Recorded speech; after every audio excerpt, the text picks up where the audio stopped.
නමෝ තස්සේ භගවතු අරහතු සම්මා සම්බුද්දස්ස නමෝ තස්සේ භගවතු අරහතු සම්මා සම්බුද්දස්ස නමෝ තස්සේ භගවතු අරහතු සම්මා සම්බුද්දස්සේ ඉමස්මින් කෝ සුභන්ද ධම්ම විනයේ ආරියෝ අට්ඨංගිකෝ මංගෝ උපලම්භති ඉදේව සුභන්ද සමනෝ ඉද ဒ ුතියෝ සමනෝ ඉද තතියෝ සමනෝ ඉද චතුත්ථෝ සමනෝ සුඤ්ඤා පරප්පවාදා සමනී අඤ්ඤේති. ශ්‍රද්ධාවන්ත පින්නතුනි, තුන් ලෝකාග්‍ර වූ භාග්‍යවත් අරිහත් සම්්‍යක් සම්බුද්ධ දස බලධාරී සරුවක්ඥ රාජෝත්තමයන් වහන්සේ විසින් මෙයින් අවුරුදු 2546කට පෙර වෙසක් පුර 15 වක පොහෝ දවසකදී සුභද්‍ර පරිබ්‍රාජකතුමාණන් අමතා වදාළ සූත්‍ර පාඨයක් මේ ප්‍රකාශ වුණේ. විශේෂයෙන්ම සම්බුද්ධ ශාසනය හැඳින්වීම පිණිස කෙටියෙන් දේශනා කළ සූත්‍ර පාඨයක්. මේ ඇතුළත් වන්නේ දීඝනිකායේ මහා පරිනිර්වාණ සූත්‍රයටයි. ඒ සම්බන්ධ දීර්ඝ විස්තර විවරණයක් නොව ඉතා කෙටි හැඳින්වීමක් මෙහිමයි. සරුවක්ඥන් වහන්සේ ලෝතුරා බුදුව 45 වසරක් මුළුල්ලෙහි දෙවියන් මනුෂ්‍යයන් සහිත සමස්ත ලෝක සත්වයාට අමා දහම් වැසි වස්සවල සූවිසි අසංකේය 9 කෝටි 60 ලක්ෂයක් දෙන අමා මහ නිවනට පමුණවා වදාලා පරිනිර්වාණ මංචකයේදී වෙසක් පුර 15 වක පොහෝ දවසක කුසිනාරා නුවර උපවත්තන ශාලවනෝද්‍යානයෙහි පරිනිර්වාණ මංචකයේ වැඩ ඉඳගෙන සංඝ පිරිසට කුසිනාරා නුවර රජදරුවන් ප්‍රදාන මල්ල රජදරුවන් ප්‍රදාන ධර්මානුශාසනා පවත්වමින් සතපුණු ඉරියව්වේ වැඩ ඉන්න මොහොතේදී දීර්ඝ කාලයක් නිවන් මඟ සොයමින් එසේ නමුත් කල්යාණ මිත්‍රයෙක් නොමැතිව පරිබ්‍රාජකයෙක් පැවතුණු ජීවත් වුණු සුභද්‍ර පරිබ්‍රාජකතුමා එතනට පැමිණියා. අනදමා හිමියන් වහන්සේගෙන් විමසුවා මට ස්වල්ප වේලාවක් තථාගතයන් වහන්සේ සම්මුඛව කතා කරන්න අවසරද කියලා. අනදමා හිමියන් වහන්සේ පිළිතුරු දුන්නා සරුවක්ඥන් වහන්සේට මහන්සි ඒ නිසා අවසර දෙන්න බෑ. මේ කතාව වුණා ශාන්තිනායකයන් වහන්සේට. ඒ මොහොතේ අනදමා හිමියන් වහන්සේට විධාන කළා ආනන්දය ඒ සුභද්‍ර පරිබ්‍රාජකතුමාට මා වෙත පැමිණීමට අවසර දෙන්න කියලා. සැබවින්ම සරුවක්ඥන් වහන්සේගේ සම්මුඛ අවසාන ශ්‍රාවක රත්නය වෙන මේ මහා පුණ්‍යවන්තයාගේ අතීත හේතු සම්ප්‍රද්‍යක්ක තථාගතයන් වහන්සේ වෙත ඔහු පැමිණ එකත් පසක ගෞරවාචාරව වාඩි වෙලා ප්‍රශ්නයක් ඇහුවා. භවත් ගෞතමයන් වහන්සේ මම බොහෝ කාලයක් මේ තාපස පැවිද්දෙන් පරිබ්‍රාජක ජීවිතයක් ගත කරනවා. මට දැනගන්න අවශ්‍යයි මා වැනි පරිබ්‍රාජකයන්ද බාහිර පැවිද්දන්ට සුගතියක් නිවනක් ලැබෙනවාද කියලා දැනගන්න. ඒ වෙනකොට මෙතුමා අහලා තිබුණා සිද්ධාර්ථ ගෞතම සම්මා සම්බුදුරජාණන් වහන්සේ නමැති ශාස්ත්‍රුන් වහන්සේ දෙවොලවට බඹලවට නිවනට මඟ පාදන එකම ශාස්ත්‍රුන් වහන්සේ කියලා අහලා තිබුණා. ඒ නිසා මෙතුමා ඇවිල්ලා ප්‍රශ්න කෙරේ. ඒ වෙලාවේ ශාන්තිනායකයන් වහන්සේ මෙහෙම පිළිතුරක් දුන්නා. සුභද්‍රය මම පැවිදි වෙලා අවුරුදු 51යි. මේ පැවිදි වෙලා ඉන්න අවුරුදු 51 ඇතුළත කිසිම පරිබ්‍රාජක කෙනෙක් සුගතියට ගිහිල්ලා නැති බව මට පේනවා. මම කල්ප 91ක් ඈත දැන් බලනවා. කල්ප 91 ඇතුළත එකම එක පරිබ්‍රාජකයෙක් පමණයි සුගතියටවත් ගියේ. අනිත් පැත්ත යන්නේ දුගතියට. ඒ සුගතියට ගිය පරිබ්‍රාජකතුමාත් තමන්ගේ අවසාන මොහොතේදී තමන් අනුගමනය කළ අත්කලමතාන යෝගය අත්හැරිය. ඒ දෘෂ්ටි අත්හැරීම නිසා සුගතියට යන්න පුළුවන් වුණා. සුභද්‍රය යම් සසුනක ආර්ය අෂ්ටාංගික මාර්ගයේ ඇතනම් ඒ ශාසනයේ පමණයි කෙලෙසුන් නැතිකොට ලබන සදාකාලික වෙනස් නොවන සුවයටපත් විය හැකි වන්නේ. ඒ බව ප්‍රකාශ කරමින් මේ සූත්‍ර පාඨය දේශනා කළා. ඉමස්මින් කෝ සුබද්ද ධම්ම විනයේ ආර්යෝ අෂ්ටාංගිකෝ මග්ගෝ උපලබ්ධති. සුභද්‍රය මේ බුද්ධ ශාසනයෙහි පමණක් ආර්ය අෂ්ටාංගික මාර්ගය පවතිනවා. ඉදේව සුබද්ද සමනෝ සුභද්‍රය මේ බුදු ශාසනයේ පමණක් සෝතාපන්න ප්‍රථම ශ්‍රමණයන් වහන්සේ පහළ වෙනවා. ඉද ဒ ුතියෝ සමනෝ මේ ශාසනයේ පමණක්ම ဒုတိ ය ශ්‍රමණ කියන සකරදාගාමි කලස්තයන් පහළ වෙනවා. ඉද තතියෝ සමනෝ මේ බුදු ශාසනයෙම පමණක් තතිය ශ්‍රමණ කියන අනාගාමීන් වහන්සේ පහළ වෙනවා.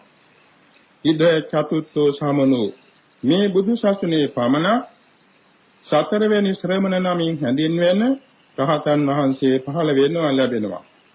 ශුඤ්ඤා පරප්පවාදා සමනේහි අඤ්ඤේ අන්‍ය පරප්‍රවාද නම් වූ බාහිර ශාස්ත්‍ර ශාසන මේ කියන සෝතාපන්න සකදාගාමි අනාගාමි අරහත් ශ්‍රමණයන් වහන්සේලාගෙන් හිස්ය කියන එක දේශනා කළා. කල්ප ලක්ෂ ගණන් පෙරම් පුරාගෙන ආව මේ සුභද්‍ර පරිබ්‍රාජකතුමාට ඒ දේශනා මාත්‍රේ සෑහුණා. මෙතෙක් කල තමා විමුක්ති මාර්ගයක් සොයමින් නියම කල්යාණ මිත්‍රයෙක් නොමැතිව ගත කළ අතර මේ ස්වල්ප දේශනාවෙන් තේරුම් කරගත්තා සුගතියට නිවනට යන මාර්ගය මේකයි කියලා. වැඳලා අවසර ඉල්ලුවා ස්වාමීනි භාග්‍යතුන් වහන්සේ අනුකම්පා උපදවා මා පැවිදි කරනසේක්වා කියලා. සරුවඥන් වහන්සේ වදාලා සුභද්‍රයේ අන්‍ය පැවිද්දෙක් අන්‍ය තීර්ථකයේ සසංගත වෙනවා නම් සාර මාසයක් පරිවාස පුරන්නට ඕන. සාර මාසයකින් පසුව භික්ෂු සංඝයා වහන්සේගේ සිත් දිනා ගත්තා නම් ශාසනයේ පැවිද්ද ලැබෙනවා. එසේ නමුත් පුද්ගල විශේෂයක් තියෙනවා. එනිසා මට පැවිදි කරවන්න දැන් පුළුවන්. සරුවඥන් වහන්සේ සතපුණු ආසනයේම වැඩ ඉඳගෙන ශ්‍රී හස්තයේ දිගු කොට ඒහි භික්ඛු ස්වාඛාතෝ ධම්මෝ චාර බ්‍රහ්මචර්යං සම්මා දුක්ඛ සාන්ත කිරියාය. මහාන මෙහියව ධර්ම විනය ස්වාඛාතයි සියලු දුක් කෙලවර කරනු පිණිස සසුන් බමසර හැසිරෙව. මේ වචනේ ශ්‍රී මුඛයෙන් හිත වෙනකොටම අර තාපස පිරිකර වෙනුවට අෂ්ට පරිස්කාර ශරීරගතව 60 වස් පිරුණු තෙරුන් වහන්සේ නමක් මෙන් ඊර්ධමය පාත්‍ර කීවර ධරව ඒහි භික්ෂු භාවයෙන් පැවිද්ද ලැබුණා. ඒ මොහොතේම සරුවඥන් වහන්සේගෙන් භාවනා කර්මස්ථානයක් ලබා ගත්තා. ඒ සල්ලුයේනේම ගහක් මුලට පැමිණ භාග්‍යතුන් වහන්සේ වැඩින්නාදිහාට මුහුණලා වාඩි වුණා. එකම ආසනයේදී මෙම ආර්ය අෂ්ටාංගික මාර්ගයේ වැඩෙන හැටියට සමත විපස්සනා භාවනා වඩා ස්වල්ප වේලාවක් තුලදී සෞඛලස්නසා අරිහත්ත්වයටපත් වුණා. මේ තමයි බුදු සසුනේ සරුවඥන් වහන්සේගේ සම්මුඛයෙහි පැවිදි වූ අවසාන අන්තිම ශ්‍රාවකයන් වහන්සේ. මෙම සුභද්‍ර මහරහතන් වහන්සේ අඤ්ඤා කොණ්ඩඤ්ඤ මහරහතන් වහන්සේ දෙනම විපස්සී බුද්ධ ශාසන කාලයේ සහෝදරයෝ. ඒ කාලේ සුභද්‍ර පරිබ්‍රාජකතුමා නැත්නම් දැනට සුභද්‍ර රහතන් වහන්සේ වැඩිමල් සොහොයුරා. අඤ්ඤා කොණ්ඩඤ්ඤ ස්වාමීන් වහන්සේ දෙවැන්නා. මේ දෙන්න විශාල වස්තු සම්භාරය ඇති සහෝදරයෝ දෙපළක්. මේ දෙන්නට තිබුණ 130ක වපසරිය ඇති විශාල යල්යාය. මේ කුඹුරෙහි ගොවිතැන් කරලා ගොයම් බණ්ඩි හැදෙන කාලේ බාල සොහොයුරා කිව්වා අපි මේ බණ්ඩි තලලා අග්ගස දානයක් දෙමු. වැඩිමලා කැමතුනේ නැහැ. කීප සැරයක් ආරාධනා කළාට කැමතුනේ නැහැ. පසු කුඹුර දෙන්න බෙදාගත්තා. බෙදාගෙන බාල සොහොයුරා 50 කිරියක පමණ වූ තමාගේ කොටසින් බණ්ඩි තලලා අග්ගස දානයක් දුන්නා. එදාම හැන්දෑවේ කුඹුරට ආවම ගලවාගත්ත බණ්ඩි ගොයම් බණ්ඩි ඔක්කොම තිබුණන්ට වඩා රෝපණය වෙලා පුදුම සන්තෝෂයක් ධිටදම විපාකයේ නාවාරයක් එම කුඹුරු යායේ අග්ගස්ස දාන දීලා තියෙනවා. එතුමා ප්‍රාර්ථනා කළා යම් බුදු සසුනක සියල්ලන්ද පළමුව පැවිදි වෙන්න චිර රාත්‍රාඥ වෙන්න සියල්ලන්ද පළමුවෙන් අරිහත්ත්වේ සාක්ෂාත් කරගන්නත් හේතු වේවා කියලා. අර වැඩිමල් සොහොයුරාද අග්ගස්ස දානයක් දුන්න එකවරක්. එතුමා එවැනි පැතුමක් කෙලේ නැහැ.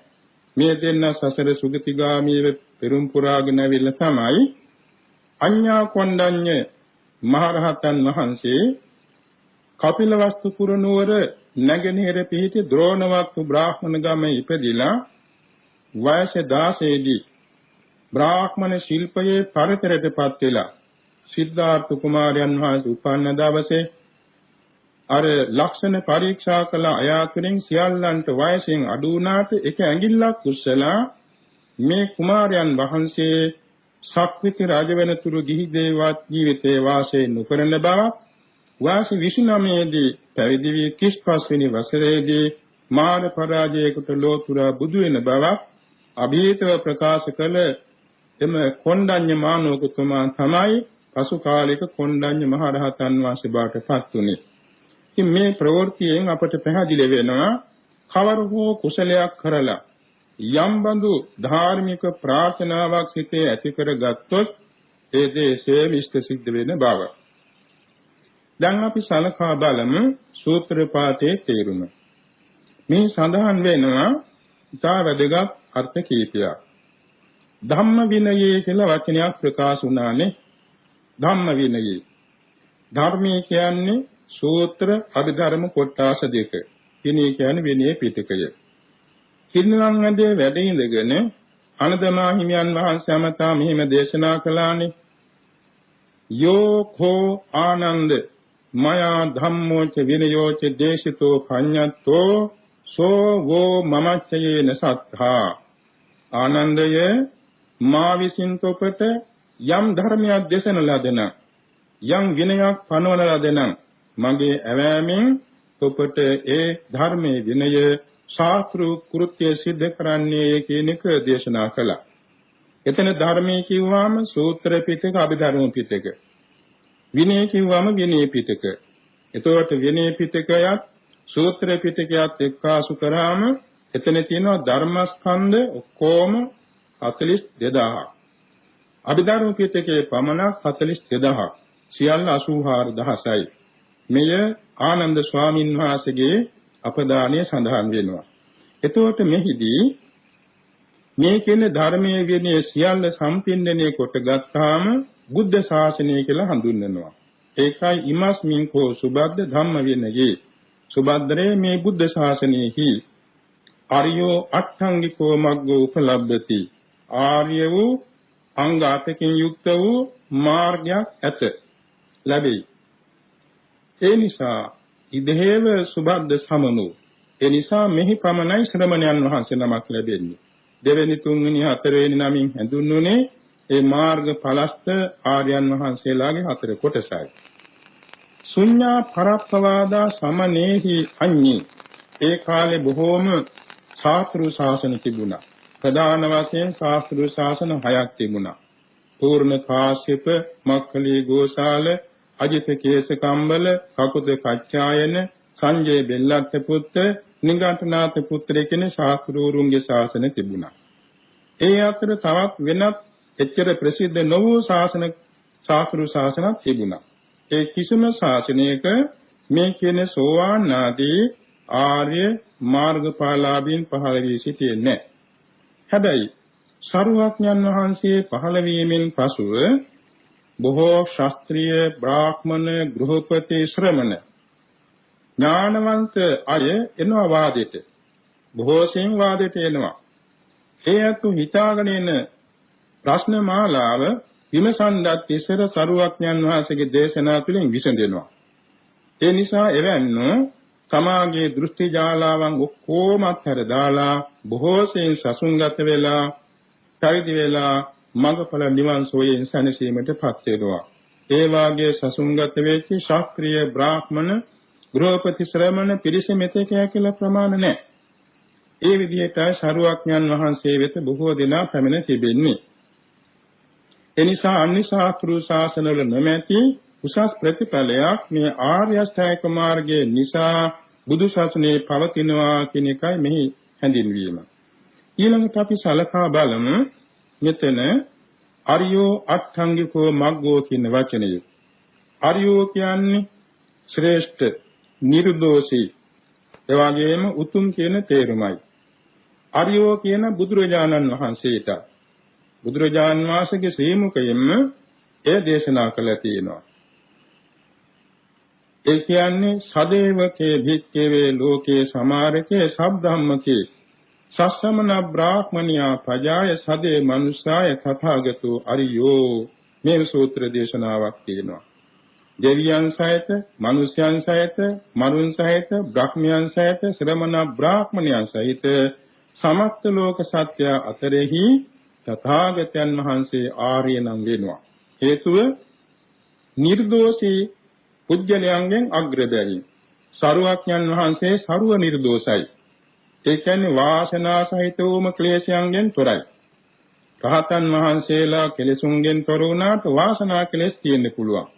වාසනා කෙලෙස් කියන්නේ සංසාර පුරුදු. සරුවඥන් වහන්සේට වෙන්නේ සංසාර පුරුදු වශයෙන් තියෙන අසංවරකමක්වත් නැහැ. ඒ නිසා උන්වහන්සේ සරුව නිර්දෝෂ බැවින් ආර්ය නම් වෙනවා. සරුව ශ්‍රේෂ්ඨ බැවින් ආර්ය නම් වෙනවා. දෙවියන් මනුෂ්‍යයන් සහිත සමස්ත ලෝකයේහි සීලයෙන්, සමාධියෙන්, ප්‍රඥාවෙන්, විමුක්තියෙන්, විමුක්ති ඥාන දර්ශනයෙන්, රූප විලාසයෙන්, ධර්ම දේශනා විලාසයෙන්, පාරමී සම්භාරයෙන්, පූර්ව ප්‍රනිධානයෙන් සෑම දෙයකින්ම සරුවඥන් වහන්සේ ශ්‍රේෂ්ඨයි. ඒක නිසා ආර්ය නමින් හැඳින්වෙනවා. එම ආර්ය වූ සරුවඥන් වහන්සේ සොයාගෙන අනුගමනය කොට බුදු වී දේශනා කළ මාර්ගය නිසා ඒකට කියනවා අරියෝ මග්ගෝ, අරියෝ අට්ඨංගිකෝ මග්ගෝ කියලා. තවත් තේරුමක් තියෙනවා. ඒ කියන්නේ සෝවාන්, සකෘදාගාමි, අනාගාමි, අරහත් කියන මේ මාර්ගඵලාභීන් වහන්සේලාට කියන ආර්ය ශ්‍රාවක කියලා. ඒ ආර්ය ශ්‍රාවක භාවයට පැමිණෙන උතුමන්ගේ ගමන්ගත් මාර්ගය නිසා ආර්ය අෂ්ටාංගික මාර්ගය කියලා හඳුන්වනවා. ඒ වගේම මේ මාර්ගඵලාභී බාට පැමිණෙන්නේ යම් පිළිවෙතක් නිසාද. ඒ නිසා ඒකට ආර්ය මාර්ගයේ ආර්ය අෂ්ටාංගික මාර්ගය කියලා කියනවා. අෂ්ටාංග කියන්නේ අංග 8ක් ඇති බැවින්. එතකොට මෙන්න මේ කියන ආර්ය අෂ්ටාංගික මාර්ගය බුද්ධ ශාසනයේ පමණයි තියෙන්නේ. ශ්‍රමණ කියන මේ වචنين කියවෙන්නේ සමිතත්තාහි පාපානං සමනෝති පවුච්චති. ඒ කියන්නේ තමාගේ సంతානෙහි ක්ලේශ ධර්මයන් සමනය කළ බැවින්, සංසිඳෙව බැවින් ශ්‍රමණ කියන මේ නම ලැබෙනවා. මේ ක්ලේශ උත්තමයන්ද මාර්ගඵලාභී උතුමන්ද ශ්‍රමණ කියන්නේ කෙලෙසුන් සංසිඳෙව නිසා. ක්ලේශ කියන්නේ సంతානේ දවන කවන උපතාපනය කරන මනෝමය ධර්මතාවක්. කියන්නේ චෛතසික ධර්ම සම්භාරයක්. චිත්ත චෛතසික ධර්ම රාශියක් තියෙනවා. හිත දවනවා කවනවා. ඒ දවන තවන ධර්මතා තියෙන ඔක්කොම 14ක්. ඒකට පරිවාර වශයෙන් සිත් 12ක් ඡායසික ධර්ම සියල්ල 27ක් එකතු වෙනවා. ඒවා තමයි මේ විදිහට సంతානේ දවන්නේ තවන්නේ. අකුසල් සිත් 12යි ඊයදෙන ඡායසික ධර්ම 27යි. එයින් කෙලෙස් 9න් කියවෙනවා 14ක්. තවත් ඒක කෙටි කරලා ගන්නකොට 10ක් වෙනවා දස කිලේශ වස්තු කියලා. තවත් කෙටි කර ගන්නකොට අකුසල මුල 3 ගැලෙනවා. මෙන්න මේ කියන ධර්මතාවන්ගෙන් సంతානේ දැවෙනවා, තැවෙනවා, උපතාපනේ වෙනවා. ඒවා සංසිඳ වෙන්නේ යම් කිසි පිළිවෙතකින්ද ඒ සංසිඳ වීමෙන් ලබන ශාන්ත සැපයටපත් වූ උතුමන්ද කියනවා ශ්‍රමණ කියලා. එතකොට දැන් අපි සලකා බලමු අරියෝ අට්ඨංගිකෝ මග්ගෝ කියන එක සරුවඥන් වහන්සේගේ ශ්‍රී මුඛ දේශනාවෙන් කොහොමද හඳුන්වලා තියෙන්නේ කියලා. සම්මා දිට්ඨි, සම්මා සංකප්පෝ, සම්මා වාචා, සම්මා කම්මන්තෝ, සම්මා ආජීවෝ, සම්මා වායාමෝ, සම්මා සති, සම්මා සමාධි. මේ කියන අංග 8යි. එතන සම්මා කියන වචනේ තේරුම් තුනක් තියෙනවා. සම්මා කියන්නේ යාථාවක නීයානික කුසල කියන තේරුම් තුනයි. යාථාවක කියන්නේ ඒකාන්තයෙන් නිවැරදි. ඒකාන්තයෙන් නිවැරදි. ඒකයි යාථාවක.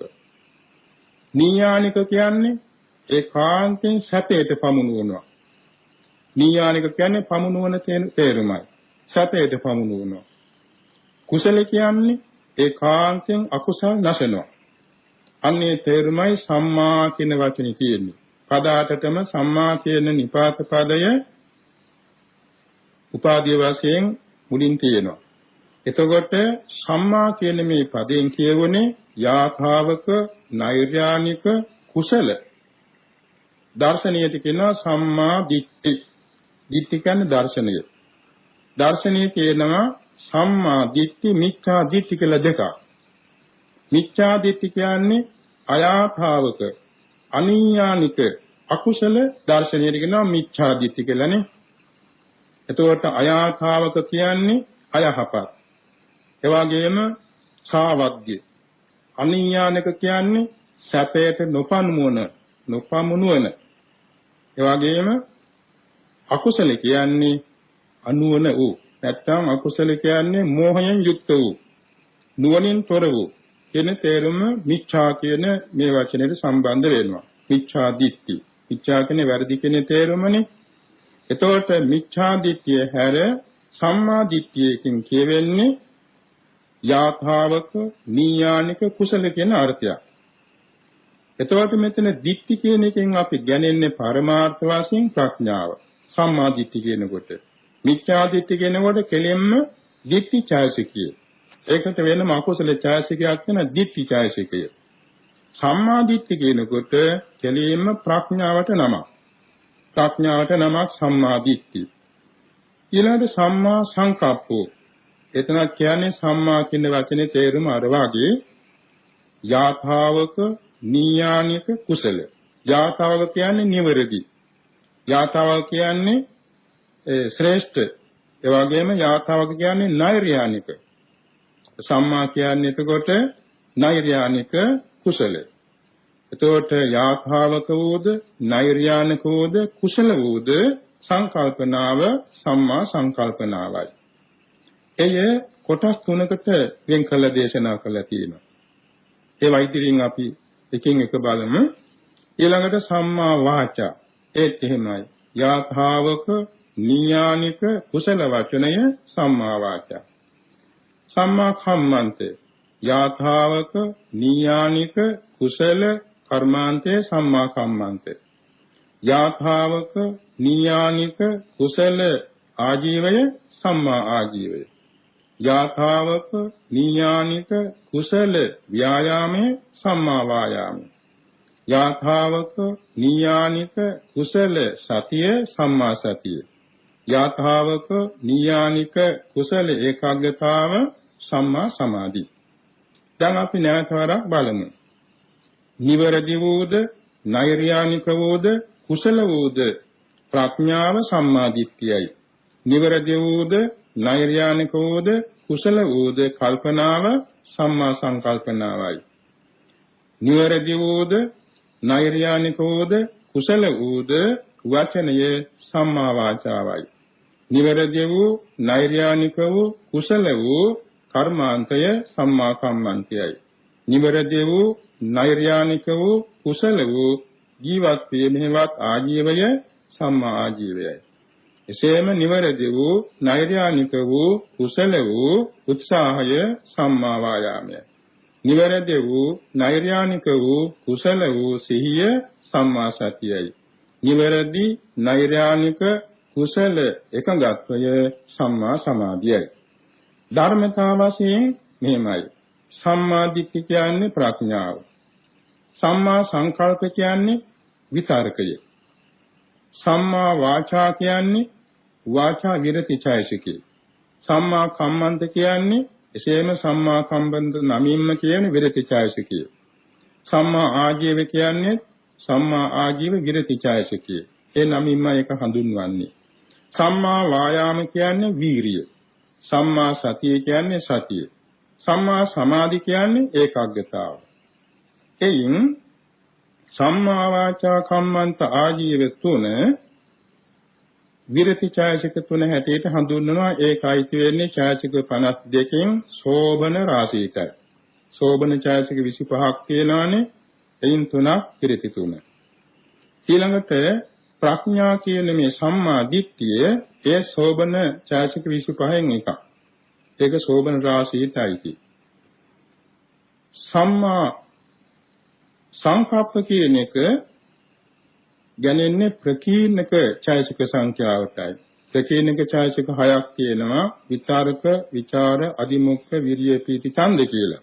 ඒ විතරකේ තමයි සම්මා සංකප්ප නමින් ගැනෙන්නේ. ඊළඟට සම්මා වායාම කියන තැන ඒක ගැනෙන්නේ වීර්ය ඡායසිකය ප්‍රකීර්ණක 6ටයි. ඒකාග්‍රතා ඡායසිකේ සම්මා සමාධිය ඒකයි කියවන්නේ සරුව චිත්ත සාධාරණ ඡායසික 7ටයි. දැන් මේ ධර්මතා 8 තමයි මාර්ගාංග බාටපත් වෙන්නේ. මේ ධර්මතා 8 කට මාර්ගාංග කියන්නේ මග්ගෝති පටිපදා. පිළිවෙතටයි මාර්ග කියන්නේ. පිළිවෙත කියන්නේ යම්කිසි ගමන් මඟක්. මේ මාර්ගාංග 8 නැමැති පිළිවෙත යමෙක් අනුගමනය කරනවා නම් ඔහු නිර්දෝෂී කෙනෙක් වෙනවා. ඒකයි යථාවක. ඔහු නෛර්යානික එවත් පමුණුන ලබන්නෙක් වෙනවා. සුගතියට නිවනට පමුණුන ලබන්නෙක් වෙනවා. කුසල ඔහු අකුසල නැසන්නෙක් වෙනවා. නිසා තමයි මේ 8 දෙනාට මග්ගෝ කියලා කියන්නේ. මග්ගංගානි මග්ග සම්පයුක්තකානං ධම්මානං තං සමුත්ථානානං ච රූපානං මග්ගපච්චේන පච්චයෝ කියා ප ဋ ාණ දේශනාවේ හැඳින්වෙනවා. මේ මාර්ගාංග ඒ මාර්ග සම්ප්‍රයුක්ත චිත්තචෛතසික ධර්මයන්ට චිත්තජ රූපයන්ට මාර්ග කියන ප්‍රත්‍යයෙන් ප්‍රත්‍ය වෙනවා. එතන මග්ග කියන මෙය යම් කිසි කෙනෙක් අනුගමනය කරනවා නම් ඔහු සැපයට පමුණුවනවා. කොහොමද සැපයට පමුණවන්නේ කියන එක අපි දෙවනෝ තෝරගනිමු. බුදුරජාණන් වහන්සේ මේ නිවන පිණිසම දේශනා කළා නෙමෙයි. නිවනට යන්න ඉස්සර වෙලා මෙලව දියුණුව සඳහාද පරලෝ සුගතිය සඳහාද අනුශාසනා කළා තියෙනවා. ඊළඟට තමයි නිවනට උපනිශ්‍ර වෙන හැටියට දේශනා කරන්නේ. ඒ කියන්නේ දැන් අවබෝධ කරගන්නම් කොටස් 3යි ඉන්නේ. උද්‍යතිතඥ, විපංචිතඥ, නෙය්‍ය. යම් කිසි ධර්ම මාතෘකාවක් කළ පමණින් අවබෝධ කරගන්නම් උද්‍යතිතඥ. ධර්ම දේශනාවක් විස්තර කරද්දී අවබෝධ කරගන්න අය විපංචිතඥ. ඊළඟට ධර්ම ශ්‍රවණී කරලා සීලාදි ගුණ පුරමින් බොහෝ කලක් උත්සාහ කොට මාර්ගඵල අධිකමනය කරන්නන්ට කියන්නේ නෙය්‍ය කුජ්ජලෝ. ඒ හැර පදපරම කියලාත් ඉන්නවනේ කොටසක්. පදපරම කියන්නේ කොච්චර බණ ඇසුවත්, කොච්චර සීල රැක්කත්, කොච්චර භාවනා කළත්, කොතෙක් පින්කම් කළත් ඒ ජීවිතයේ මාර්ගඵල ලබන්නේ කර්ම කීපයන් නිසා. තමන්ගේ පාරමී අසම්පූර්ණ වෙන්න පුළුවන්. එසේ නැත්නම් මතු අනාගතයේ බුදුබව පතන, පසේ බුදුබව පතන, අගසව තනතුරු පතන වැනි උසස් ප්‍රාර්ථනා ඇති කෙනෙක් වෙන්න පුළුවන්. ඒ අය වෙනත් බුදු සසුනකදී අධිගම ලබන්නේ නැහැ. ඒ අත්ව බණ අහනවා, සීලාදී ගුණ පුරනවා, බණ භාවනා කරනවා, ඒ ජීවිතය අධිගම ලබන්නේ නැහැ. ඒ අත්ව පද පර්ම ගණයටයි වැටෙන්නේ. ඉතින් සරුවඥන් වහන්සේ එවන්නන්ට ධර්ම දේශනා කරනවාමයි. ඒ නිසා ලෞකික දියුණුව වශයෙන් මෙලොව දියුණුව, පරලොව සුගතිය, සාන්ති නිවනට සරුවඥන් වහන්සේ අනුශාසනා කරනවා.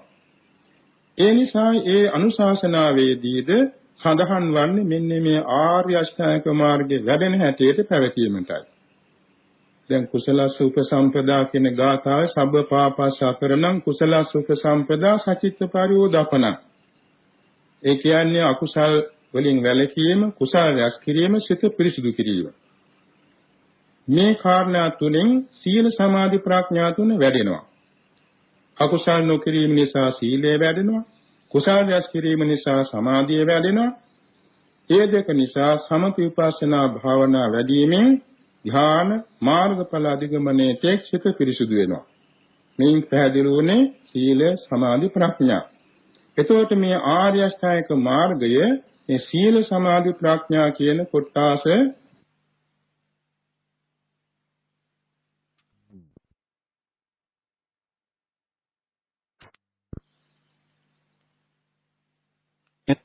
දීපද මාර්ගයෙන් ශ්‍රේෂ්ඨ මාර්ගය ආර්ය අෂ්ටාංගික මාර්ගයයි. සත්‍යයන් අතුරින් ශ්‍රේෂ්ඨ සත්‍යය චතුරාර්ය සත්‍යයයි. ධර්මයන් අතුරින් ශ්‍රේෂ්ඨතම ධර්මය නිර්වාණ ධර්මයයි. දෙපාත්වයෙන් ශ්‍රේෂ්ඨ උත්තමයන් වහන්සේ පසස් ඇති සරුවක්යන් වහන්සේ. එතකොට මේ මාර්ගඵල අධිගමනයේ සඳහා මෙම කියන ආර්ය අෂ්ටාංගික මාර්ගයේ හැර වෙන මාර්ගයක් නැහැ.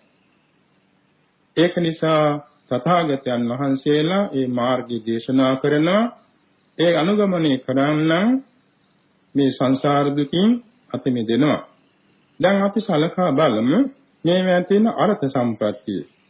ඒ කියන්නේ සම්මා දිට්ඨියේ තියෙන අර්ථ සම්ප්‍රත්තිය නිවැරදි දැකීම.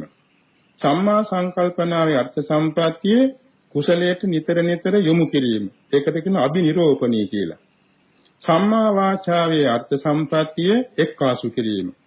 ඒකට කියන සම්මා පරිග්‍රහණය කියලා. ඒ කියන්නේ හොඳ වචන, සුභාෂිත වචන කතා කරනකොට පිළිස් එක්කාසු වෙනවානේ. ඒ වගේම කුසල් එක්කාසු වෙනවා. දැන් බලන්න කොහොම මధుර මනෝහරව ධර්ම දේශනා කරන දේශකයන් වහන්සේලා දක්ෂ ගණන් පිළිස් එක්කාසු වෙනවා.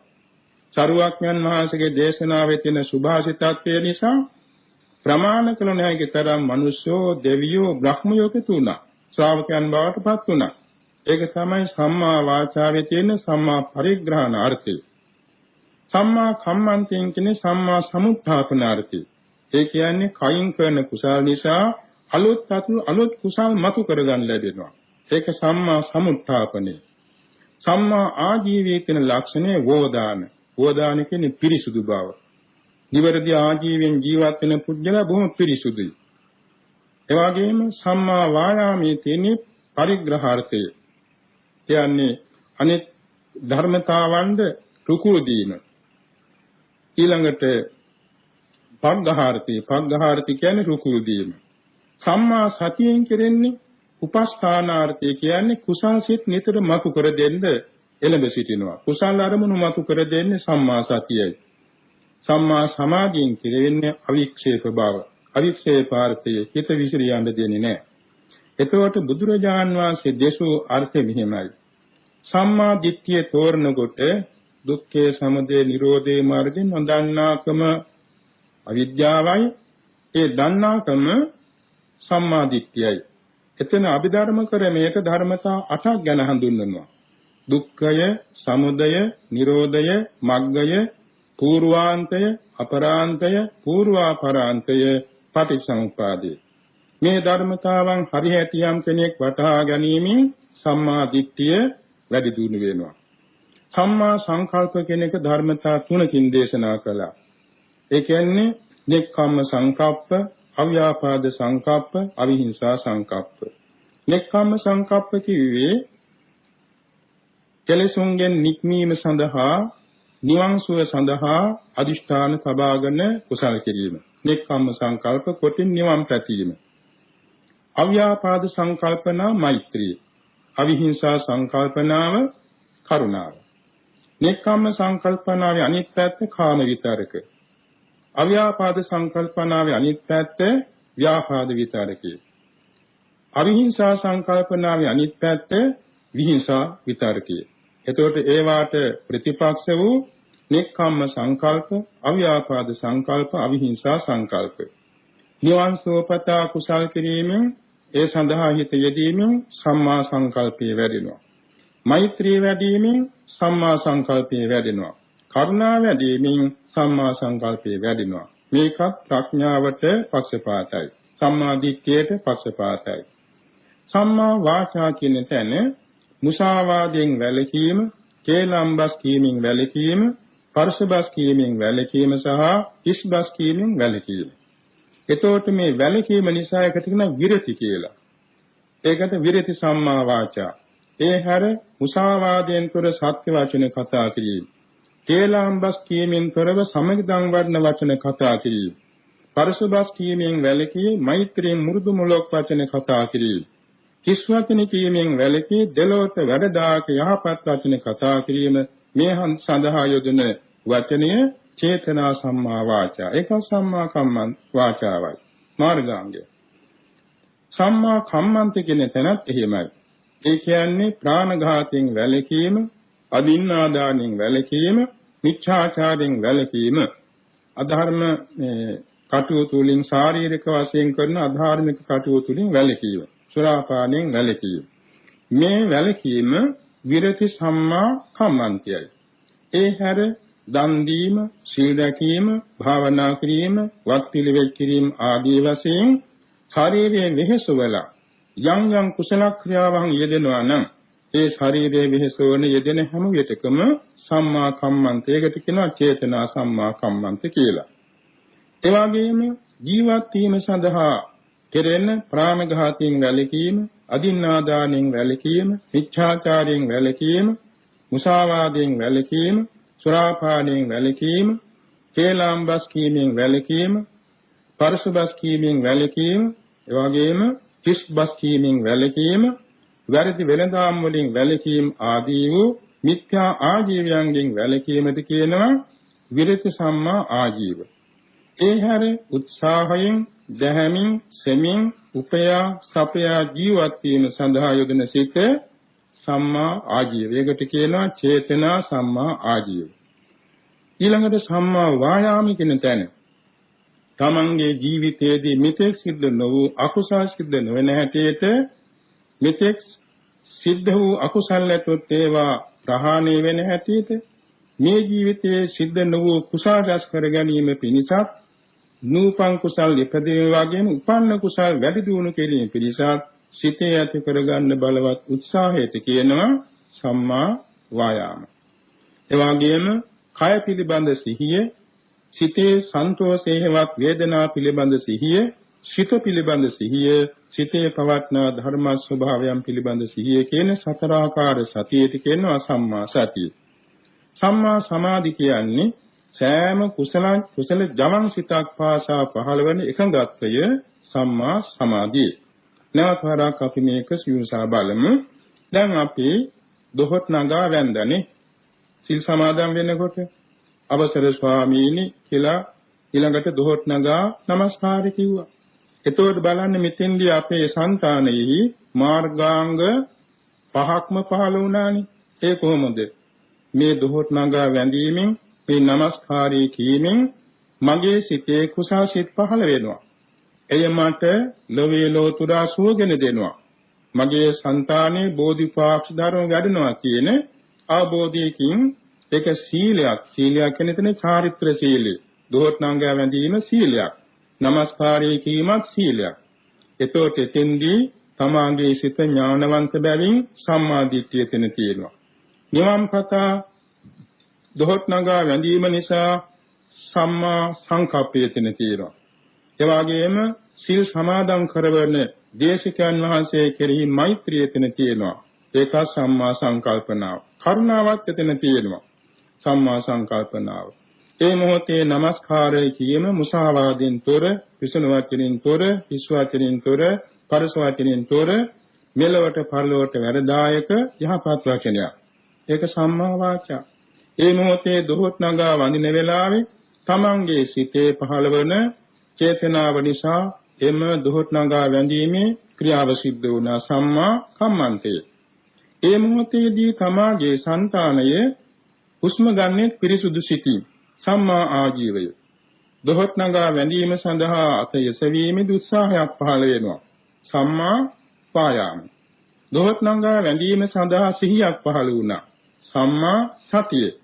ඒ මොහොතේදී චිත්ත වීතියක් ගානේ ඒ දොහොත් නගා වැඳීමේදී নমස්කාරය කීමේදී එකඟත්වයේ පහළ වුණා. එනම් ජවන් සිතක් ගානේ ඒකාග්‍රතා චෛසිකේ පහළ වුණා. සම්මා සමාධිය. එතකොට මේ අට එක හිතේ පහළ වුණා නෙමෙයි. අට වෙන වෙනම සිත්වල පහළ වුණේ. එක හිතේ පහළ වෙනවා නම් මෙතන පහළ වෙන්නේ පහ. සීල් සමාදන් වෙනකොට පමණක් හයක් පහළ වෙනවා. අපි බලමු දැන් මේ දොහොත් නගා වැඳීමේදී සම්මා දිට්ඨිය, සම්මා සංකල්පය, සම්මා වායාමය, සම්මා සතිය, සම්මා සමාධි කියන පහ අනිවාර්යෙන් පහළ වුණා. ඒ නුවණින් දොහොත් නගා වැඳ නිසා. ඊළඟට අර වචනේ පාවිච්චි කළානේ. ඒ වචනේ පාවිච්චි කරනකොට සම්මා වාචා මාර්ගාංගයත් එක හයක් වෙනවා. ඊළඟට දෝත නැංගවීම සඳහා උත්සාහයක් ඇති වුණානේ. එතන සම්මා කම්මන්ත කියන මාර්ගාංගයත් එක්ක හයක් වැඩෙනවා. ওই විදිහට දැන් අපි තිසරණේ සමාදන් වුණා. පංචශීලයේ සමාදන් වුණා. ඒ වෙලාවට ආම භංකේ කියලා පිළිගත්තා. ඒකක් දෙකක් ගානේ මාර්ගාංග තමයි වැඩුණේ. ඒකම අපි බණ අහනවා. මේ බණ අහන වෙලාවේ අපි දේශවන් නමාගෙන සාවධානව ධම්ම අහනවා. මේ අහන වෙලාවේ සෝතද්්වාරික වශයෙන් කුසල චිත්ත වීතිත් පහළ වෙනවා. මනෝද්වාරික කුසල චිත්ත වැඩියෙන් පහළ වෙනවා. සබ්දම් පඨම චිත්තේන ඒතං ဒ ුතිය චේතසා නාමං තතිය චිත්තේන අත්තං චතුත්ථ චේතසා. මේ ශබ්දයේ පළමුවෙන් සෝතද්්වාරික චිත්ත වීතියෙන් අහනවා. ඊළඟට මනෝද්වාරික චිත්ත වීතියෙන් ඒ ශබ්දය අතීත ශබ්දය අරමුණු කරනවා. ඊළඟට මේ කියවෙන්නේ මේ නමයි, මේ කියවෙන්නේ මේ නමයි කියලා නම තේරුම් ගන්න චිත්ත වීතියක් තුන්වෙනි පහළ වෙනවා. ඊළඟට මේකේ අර්ථය මේකයි, මේකේ අර්ථය මේකයි කියලා අර්ථය වටහා ගන්න චිත්ත වීති සතරවෙනි පහළ වෙනවා. හැබැයි මේ හතර එක චිත්ත වීතියක් නෙමෙයි. එක්වැනි චිත්ත වීති 10000 ගණන්ගෙන් තමයි අපට වැටහෙන්නේ. එතකොට එක වචනයක් කියන්න චිත්ත වීති රාශියක් අපට ඕන වෙනවා. එතකොට එකක් ගානේ අපේ සිතේ ජවන් සිත් පහළ වෙනවානේ.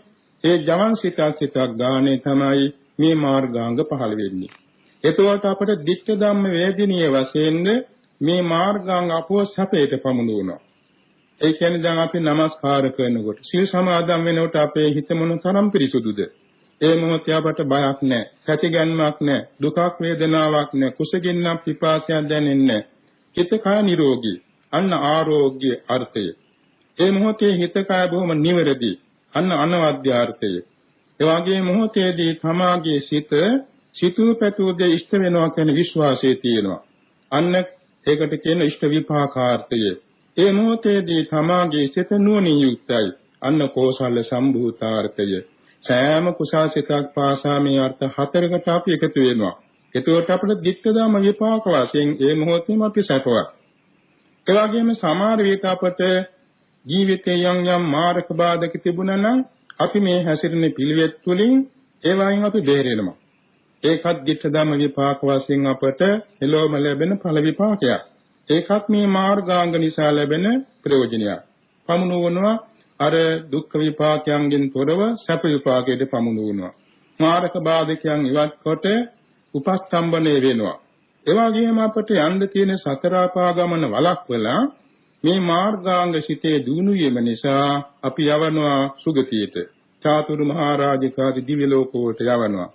ඒ මක් නිසාද අපේ පැතුම නිවනට යනතුරු අපි පාරමී පිරිනතුරු සුගති ලෝකවල අපට හැසිරෙන්න සිදු වෙනවා.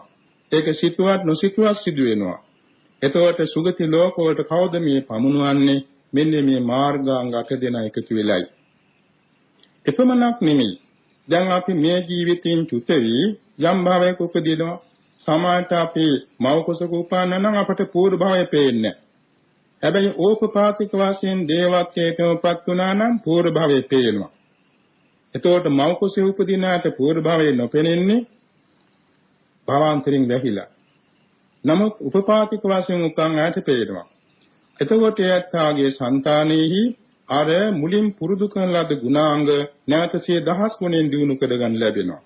මෙන්න මේ අනුසලක බැලීමේදී ඒ මාර්ගාංග 8 දෙනා භවයක් පාසා පුද්ගලයාට උපනිශ්‍රේ වශයෙන් පිහිට වෙනවා. භවයෙන් භවයට පෙරපස සඳක්මින් ඒ ගුණ ධර්මයන් වර්ධනය වෙනවා. එනිසා භවයෙන් භවයට සුගතියට පමුණවනවා, ශ්‍රද්ධාවන්ත කෙනෙක් බවට පමුණවනවා, සීලවන්ත කෙනෙක් බවට පමුණවනවා, එවාගෙම ත්‍යාගවන්ත කෙනෙක් බවට පමුණවනවා, එවාගෙම ධනවත් කෙනෙක් බවට පමුණවනවා, රූපවන්ත කෙනෙක් බවට පමුණවනවා, පරිවාර ඇති කෙනෙක් බවට පමුණවනවා, එවාගෙම යසීසුරු ඇති කෙනෙක් බවට පමුණවනවා, එවාගෙම මහේසාක්‍ය කෙනෙක් බවට පමුණවනවා, සිටු තනතුරට පමුණවනවා, රජසැපයට පමුණවනවා, දෙව් රජ බවට පමුණවනවා, බ්‍රහ්ම ලෝකයට පමුණවනවා. ඔය පැමිණවීම සියල්ල සිද්ධ වෙන්නේ සිතේ පුරුදු කරගන්නා පූර්ව භාග ප්‍රතිපදා වශයෙන් වැඩෙන ආර්ය අෂ්ටාංගික මාර්ගය නිසායි. එපමණක් නෙමෙයි අපේ පරම ප්‍රාර්ථනාව තියෙන්නේ වෙනස් නොවන සැපේනේ. වෙනස් නොවන සැපේ නම් ලෝකයේ ඇතුලේ නෙමෙයි ලෝකෙන් ඈතර වෙන සැපයයි. ඒ සැපේ දක්වා මේ මාර්ගාංග 8 දෙන අපව ගෙනියනවා. ඒකට කියන්නේ නෛර්යානික කියලානේ පමුණුවනවා. එතකොට බුදුරජාණන් වහන්සේ දේශනා කොට වදාළ මෙම ආර්ය අෂ්ටාංගික මාර්ගයේ පරමාර්ථය චිත්තක්ෂණයෙන් චිත්තක්ෂණයේ එහි යෙදෙන පුජ්‍යලයා සපුවත් බාට පැමිණවීමයි. ඒක මොනම බාහිර ලෝකයක ඇති දෙයක් නෙමෙයි. බාහිර ශාස්ත්‍රීය ශාසනයක ඇති දෙයක් නෙමෙයි. බුද්ධ ශාසනයේ පමණක් ආවේනික වූ තා විශිෂ්ට ධර්ම සම්පත්තිය. ඉතින් ඒ ධර්ම සම්පත්තිය අපට ලැබිලා තියෙනවා. බෞද්ධයන් වශයෙන් අපට ලැබිලා තියෙනවා. හැබැයි අබෞද්ධයන්ට කිසිසේත් ඒක ආවරණයක් නැහැ. නාමයේ ඒ කියන්නේ එක එක ආගමික නාම තියෙන්න පුළුවන්. නමුත් යම් කෙනෙක් මේ ගුණ ධර්ම ටික අනුගමනය කළා නම් ආගම කවරක් වුණත් ඒ අත්තා සැපේට පැමිණෙනවාමයි. ඒ කියන්නේ කුසගින්නෙන් ඉන්න කෙනාට ආහාරය Tamanta ඖෂධයක් වෙනවා.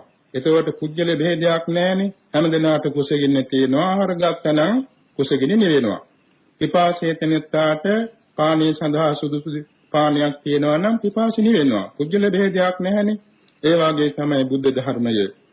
ඒ කියන්නේ වංශ භේදයක් නැහැ, ಜಾති භේදයක් නැහැ, දේශ භේදයක් නැහැ. හැම දිනාටම සාධාරණ, හැම දිනාට හිතසුව පිණිස පවත්නා ධර්ම ස්වභාවයක් සූර්යාලෝකයේ වගේ. සූර්යාලෝකයේ මුළු ලෝකයේ සෑම දිනාටම ආලෝකය බෙදා දෙනවා. චන්ද්‍රාලෝකයේ වගේ චන්ද්‍රාලෝකයේ ලෝවැස් ජනතාවට සිසිලාලෝකයේ බෙදා දෙනවා. ඒ වාගේ ආර්ය අෂ්ටාංගික මාර්ගයේ ලෝකේතම ආලෝකයේ දෙන සැපේ බෙදා දෙන උතුම් ධර්ම මාර්ගය. ඒ ධර්ම මාර්ගය අපට ලැබිලා තියෙනවා. ඉතින් අපි උදෑසන අවදි වෙනකොටම අපට බුදු ගුණ සිහි වෙන්න වාගේ අදිෂ්ඨාන කරගන්න පුළුවන්. අද දවසේ කරන සෑම ක්‍රියාවක් පාසා මට ආර්ය අෂ්ටාංගික මාර්ගයේ වැඩෙන හැටියට පැවතීමට සතිය නුවණ එළඹ සිටීවා කියලා අදිෂ්ඨාන කරන වැඩ කරන්න පුළුවන්. ඒ විදිහට වැඩ කරනකොට අපට පුළුවන් සෑම කටයුත්තකදීම අදාළ වූ ධර්ම මානසිකාරයකින් යෙදෙන්න. කබන පීවරක් ගානේ හෙළන හුස්ම රැල්ලක් පාසා අපට ආර්ය අෂ්ටාංග මාර්ගයේ වැඩෙන හැටියට පවතින්න පුළුවන්. මේක තේරුම් ගත්තාම ඒ නිසා අපි ප්‍රාර්ථනා කරමු. අපි සසර බොහෝ පින් පුරලයි උතුම් මිනිසත් බවක් ලබා තිබෙන්නේ. ඒ මේ මනුෂ්‍යත් භාවයේහි අපි දවසින් දවස මෝරණ සඳක් වගේ මේ ආර්ය අෂ්ටාංග මාර්ගය අනුගමනය කරන අතරත අපට මේ ලෝවැසි සෑම දිනාටම මේ භාග්‍ය උදාපත් වේවා කියලා අපි මෛත්‍රියෙන් ආශිර්වාද කරන්නට ඕන. ඒකම අපි ප්‍රාර්ථනා කරන්නට ඕන. අද අපට මේ ප්‍රතිරූපදේශ වාසයක పూర్වේ කත පුණ්‍යතාව ඇතුව ආත්ම සම්මා ප්‍රනිධිය ඇතුව සත්පුරුෂ ආශ්‍රය ඇතුව මේ ආර්ය අෂ්ටාංගික මාර්ගය ගමන් කරන්න වාසනාව ලැබිලා තියෙනවා වගේ නිවන් දක්නා ජාති දක්වාම මේ ආර්ය අෂ්ටාංගික මාර්ගයට අනුවම භවයක් පාසාම අපට පිළිවෙත් පුරා ගන්නට වාසනාව වේවා කියලා අපි ප්‍රාර්ථනා කරන්නට ඕනේ. එසේ ප්‍රාර්ථනා කරගන්න අතර මේ සැකෙමින් දක්වන ලද ධර්ම කාරණා දහම් පොත්පත් කියවීමෙන්ද ධර්මදර විනයදර කල්යාණ මිත්‍රයන් සමග සාකච්ඡා කිරීමෙන්ද ධර්ම ශ්‍රවණී කිරීමෙන්ද අසුව දහම් ප්‍රදානුව තේරුම් විමසීමෙන්ද ආબોධ කර ගැනීමට උත්සාහ වඩත්වා කියා අපි මෛත්‍රියෙන් ආරාධනා කරනවා. ඒකම බුද්ධ ධර්මයේ තියෙන එක ਸਰව සාධාරණ දෙයක්. ඒ ਸਰව සාධාරණ වූ මේ උතුම් ධර්ම ස්වභාවය ලෝකයේ සකල ජනතාවටම ආબોධ කර ගැනීමේ අවස්ථාව සැලසේවා.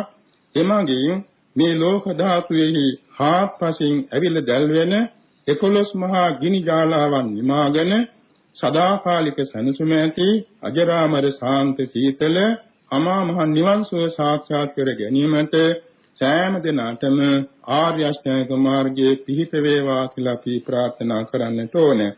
ශාන්තිනායක සම්මා සම්බුදුරජාණන් වහන්සේ 20 අසංඛ්‍ය කල්පලක්ෂයක් මෙම ආර්ය අෂ්ටාංග මාර්ගයේ වැඩෙන හැටියටයි බෝධි සම්භාර පුරාගෙන ආවේ.